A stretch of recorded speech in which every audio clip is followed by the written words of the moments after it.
Dice la palabra de Dios en el nombre del Padre y del Hijo y del Espíritu Santo, versículo 18. Viendo Dalila que él le había descubierto todo su corazón, envió a llamar a los principales de los filisteos diciendo: venid esta vez, porque él me ha descubierto todo su corazón. Y los principales de los filisteos vinieron a ella, trayendo en su mano el dinero.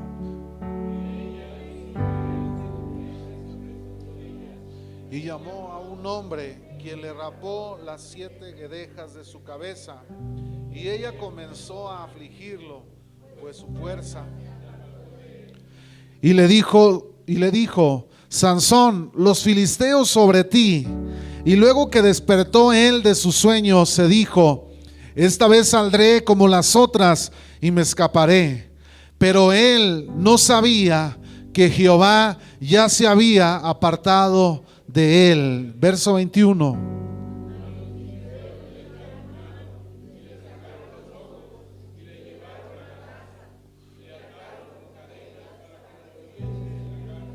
Todos juntos. Y el cabello de su cabeza comenzó a crecer después que fue rapado. Señor, te damos gracias en esta noche, Dios, por tu fidelidad, por tus misericordias, por lo que tú has hecho, Señor, en medio de nosotros, Señor. En esta noche yo quiero pedirte, Espíritu Santo, yo sé que eres tú, Señor, el que está hablando en esta noche.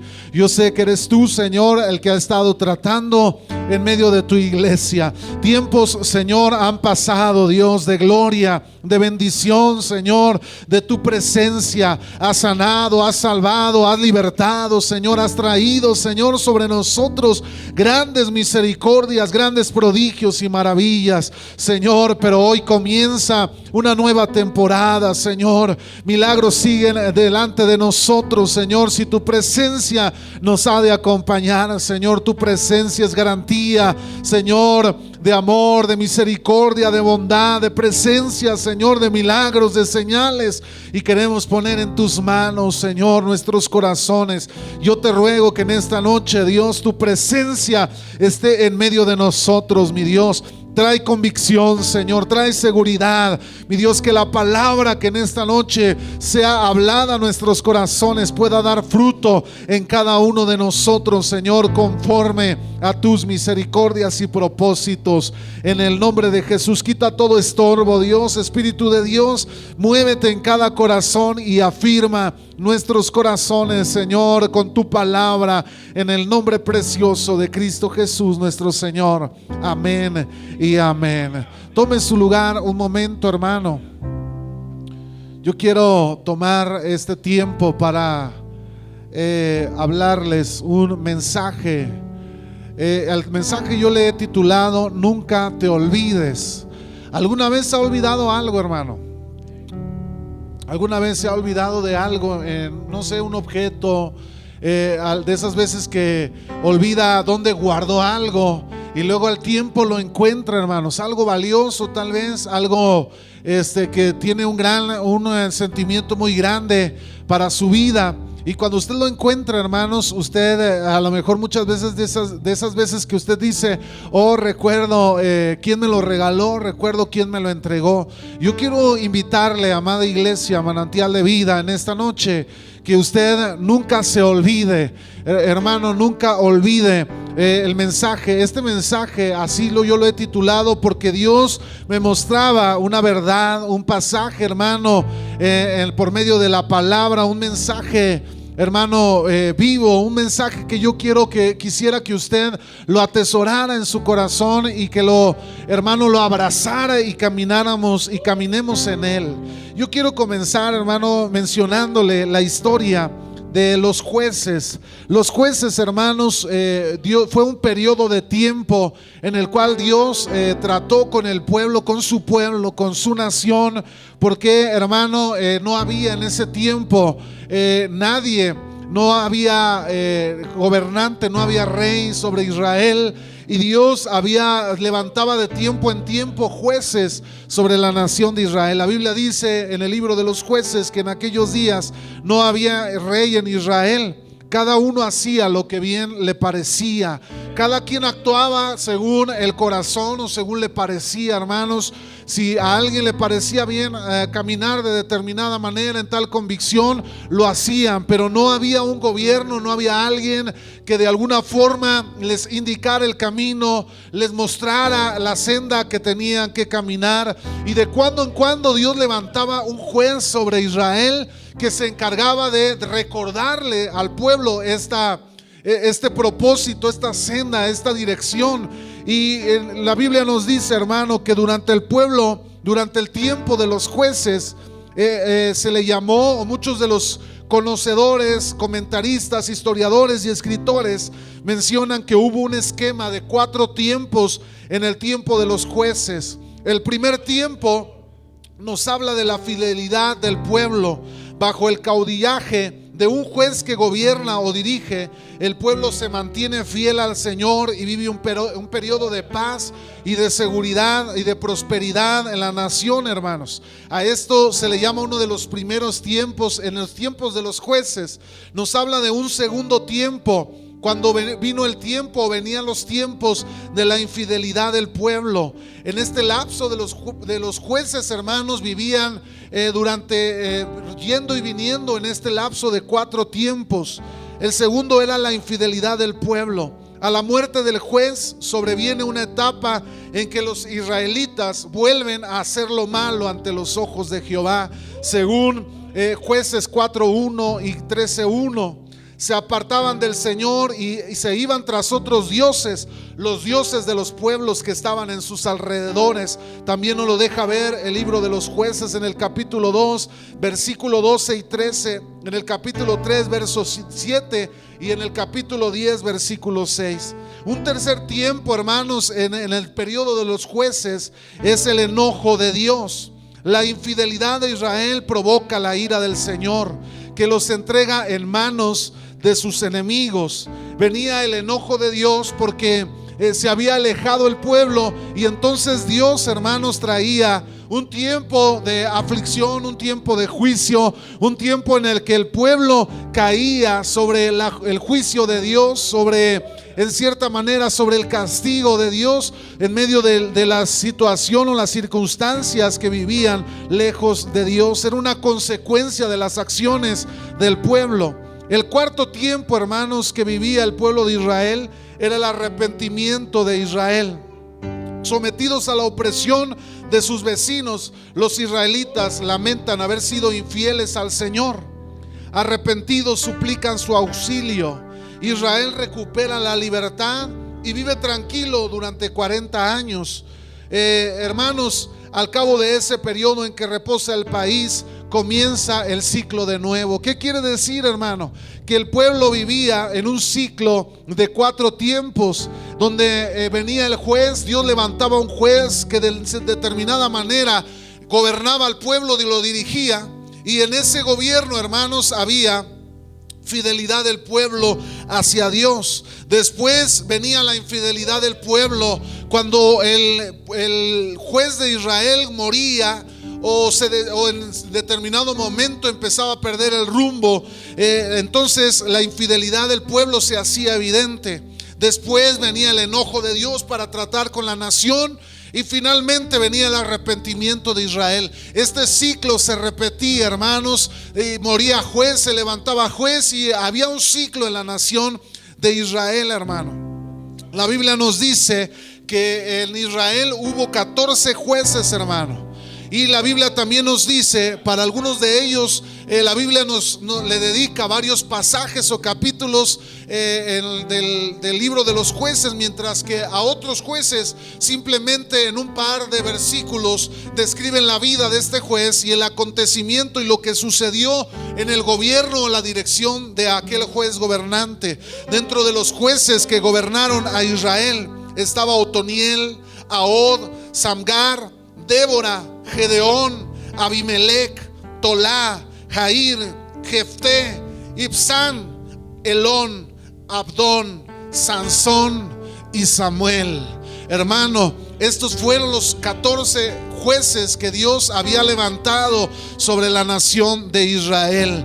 Y durante estos 14 jueces hubo un ciclo repetitivo, el cual yo le mencioné hace un comienzo. Cuando yo meditaba, hermanos, en este pasaje, yo venía a mi corazón de parte de Dios y del Espíritu Santo, recordando a mi corazón, hermano, porque hubo un acontecimiento muy fuerte en la vida y en el periodo de Sansón. Algo que Dios quiere recordarnos a la iglesia, a Manantial de Vida, a usted personalmente en su caminar cristiano, porque muchos de nosotros, hermano, andando en el camino, aprendemos muchas veces o vivimos de manera de los jueces, caminando entre ciclos donde venimos fielmente a Dios, a un tiempo donde tal vez empezamos a bajar las revoluciones y empezamos a ser infieles a Dios, y luego Dios empieza a tratar con nosotros, y luego viene el último de los periodos donde reconocemos que necesitamos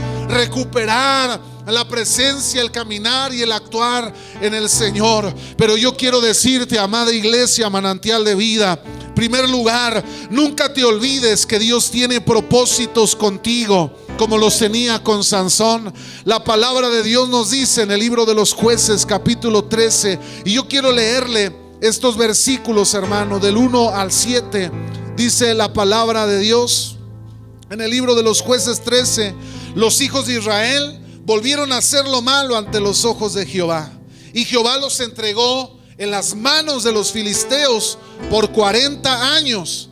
Y había un hombre de Sora, de la tribu de Dan, el cual se llamaba Manoa, y su mujer era estéril y nunca había tenido hijos.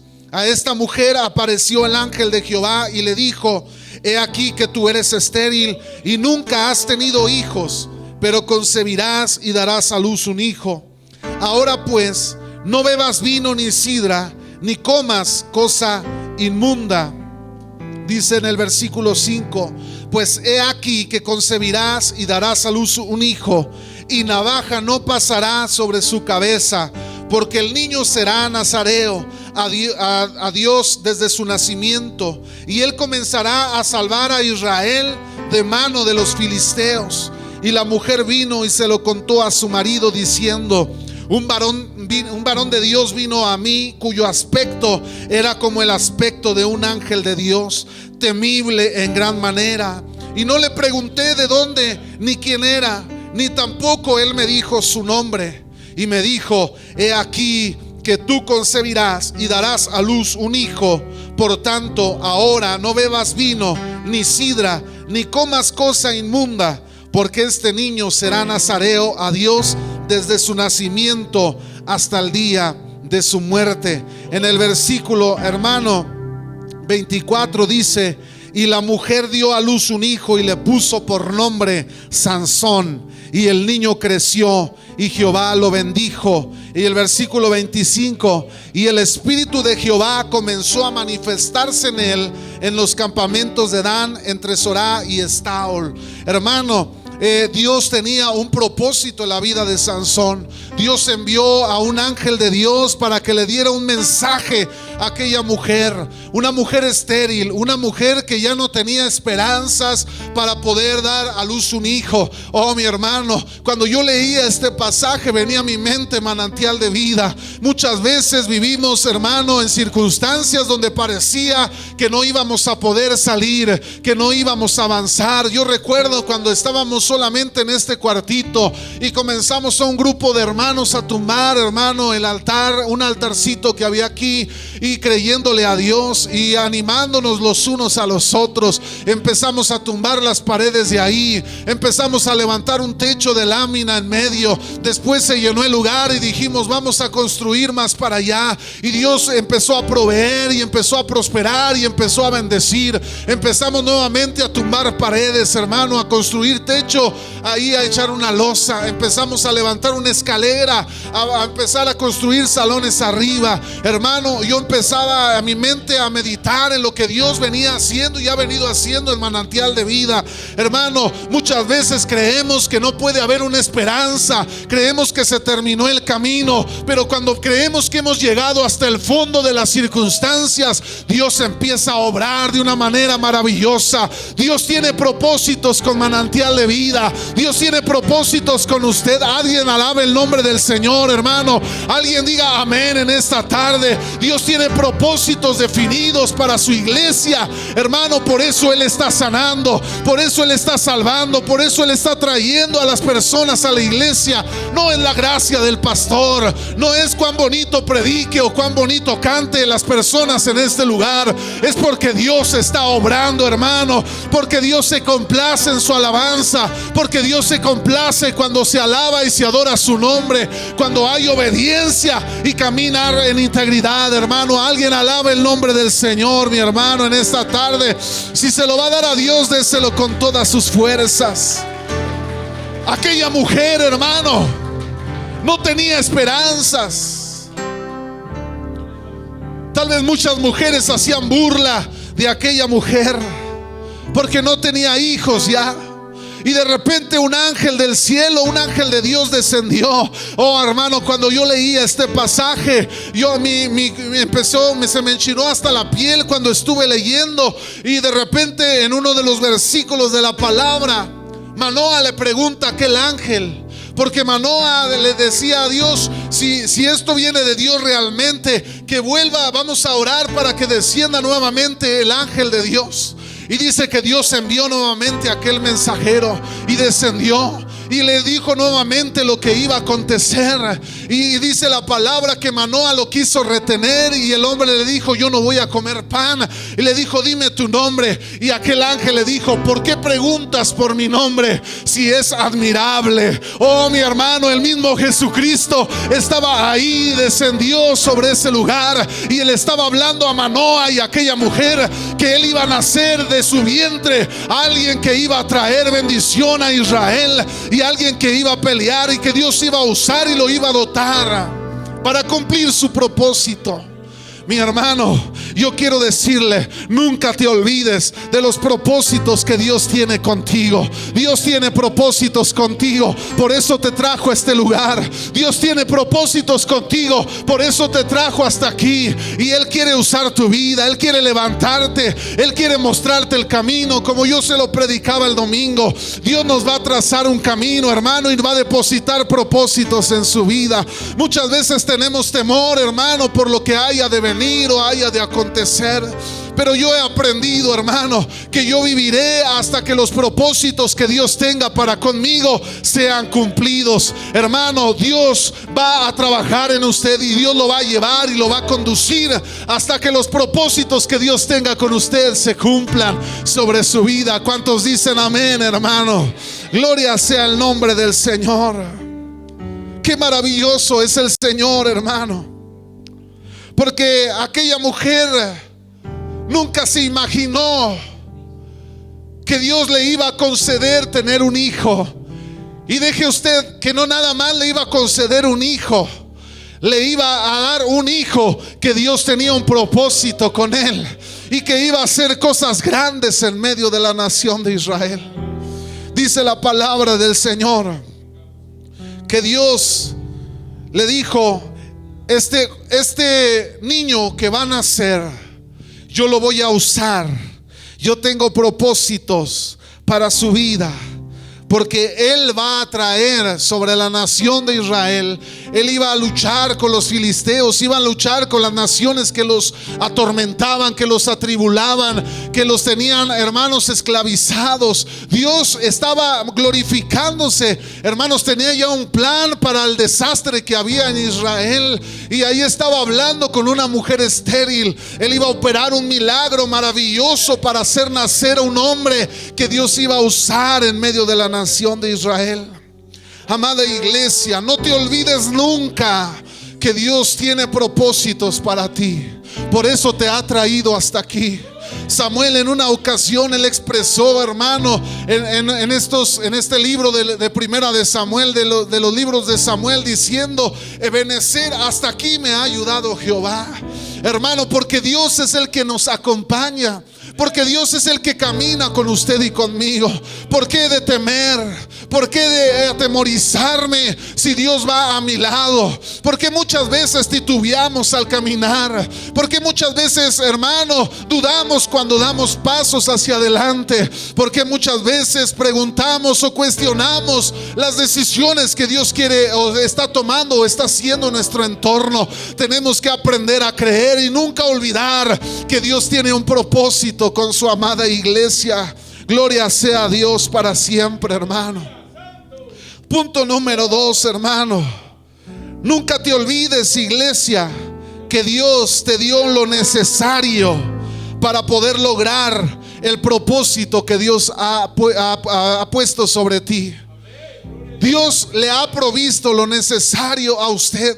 Dios le ha provisto lo necesario a Manantial de Vida.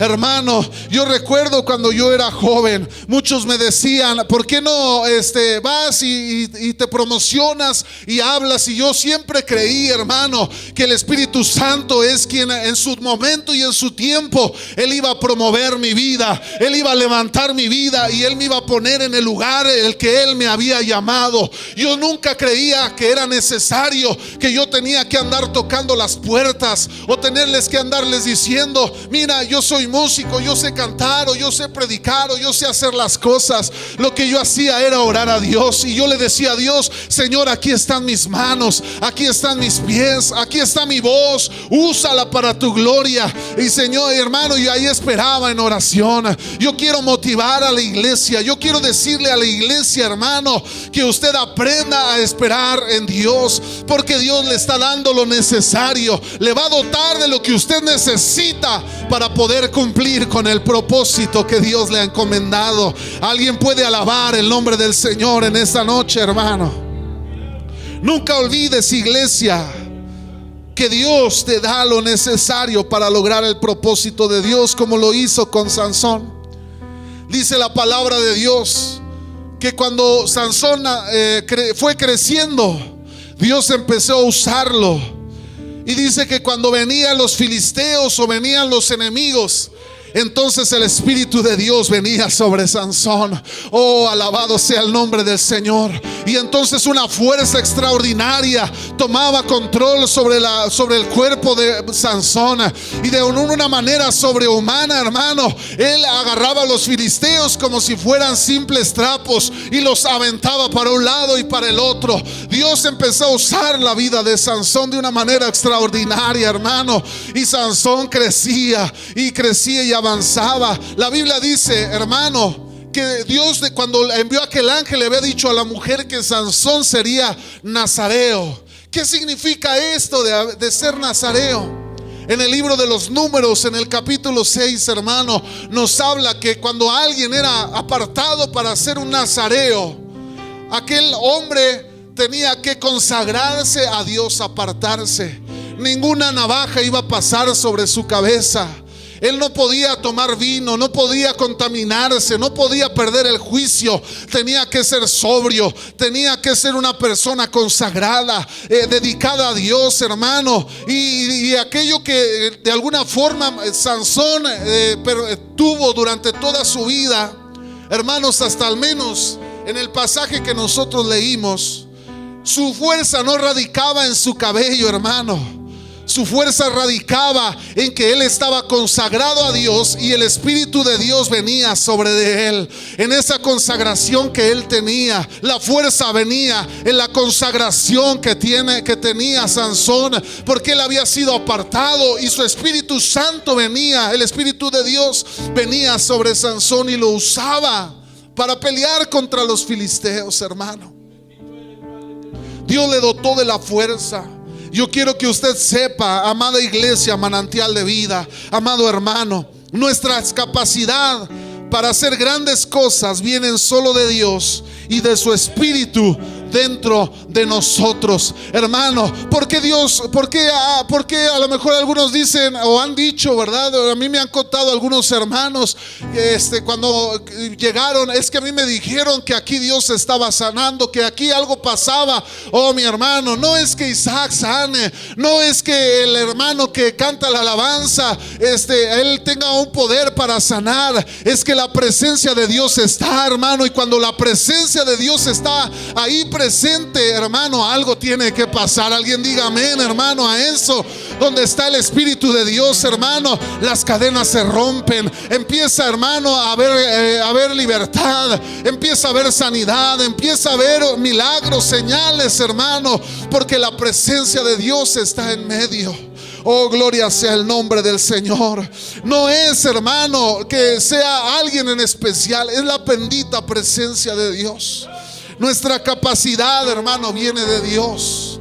Su Espíritu Santo que está en medio de nosotros es lo que puede hacer posible lo imposible, hermano. Cuando usted va y le cree a Dios y Dios le dice ve y ora, y usted va y ora, hermano, y ahí el Espíritu Santo lo dirige, hermano, Dios hace algo, no porque usted tenga el poder para hacerlo o en su propia humanidad, sino que el Espíritu Santo que mora en usted es el que opera el poder, el milagro, las señales, hermano, porque así lo dijo el Señor también en su palabra.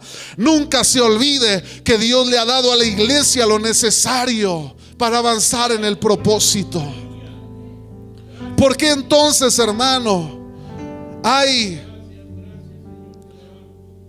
¿por qué entonces la iglesia camina titubeante? ¿Por qué entonces la iglesia teme frente a las circunstancias?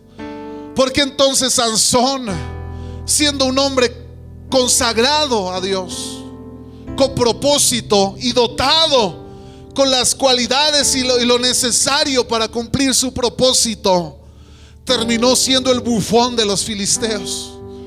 Terminó sin sus ojos y se burlaban de él. Hermano, yo quiero llegar al término de este mensaje. Nunca olvides que Dios muestra su fidelidad donde hay obediencia y hay comunión.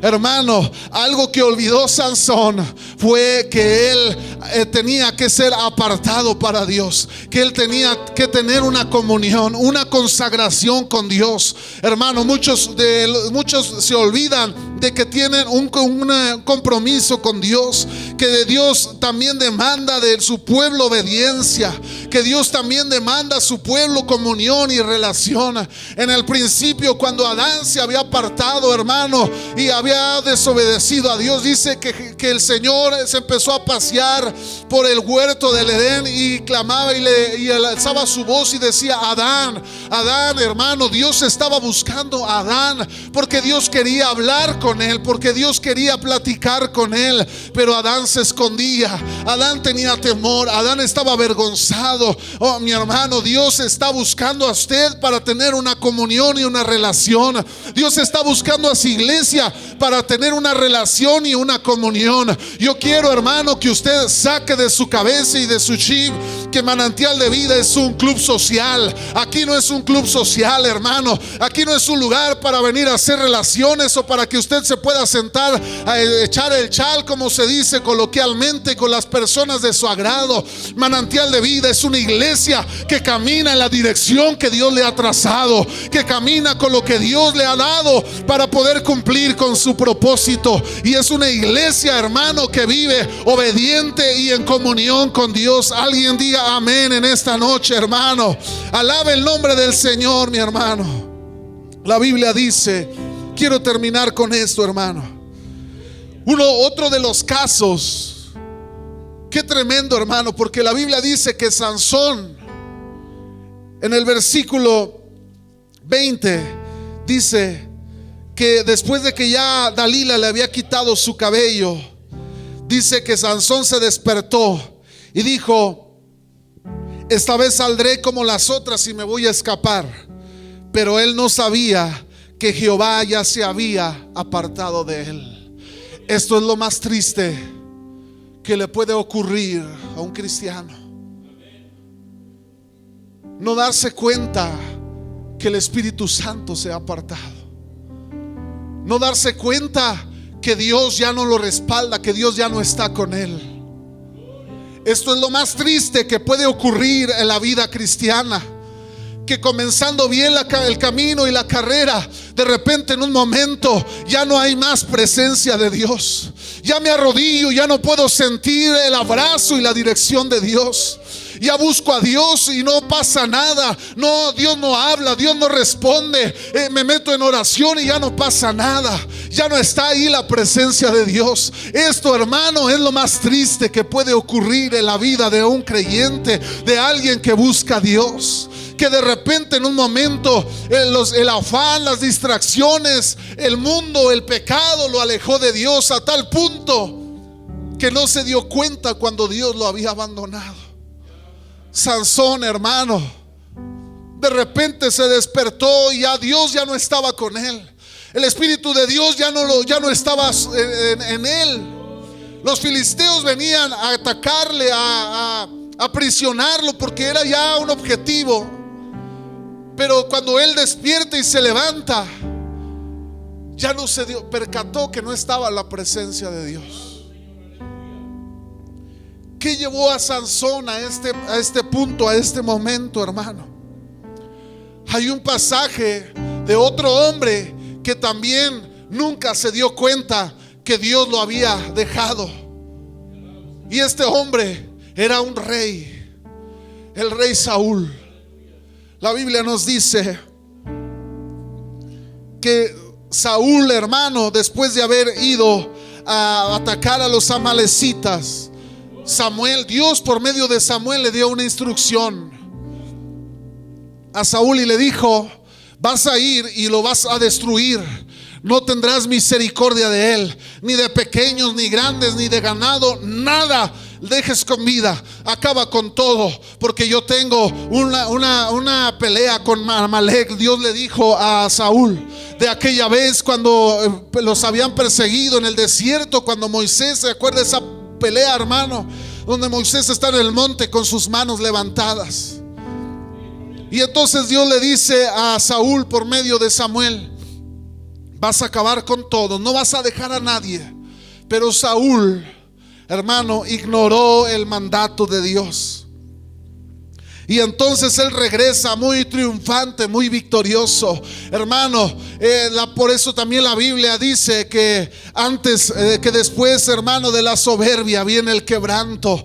Cuando de repente Dios nos ha abandonado, empecemos a creer, a inflarnos y empezamos a creer que somos nosotros, o que Dios puede usarnos, o lo que yo hago, lo que yo digo es lo que realmente hace el efecto, o lo que produce lo que está sucediendo. Y nos olvidamos que es Dios, hermano, el centro y lo primordial en medio de todo. Y entonces llegó Saúl, hermano, muy altanero, muy soberbio, y danzando, y había gritos de júbilo. Pero de repente llegó Samuel, ese último de los jueces de Israel, y le dijo: ¿qué has hecho, Saúl?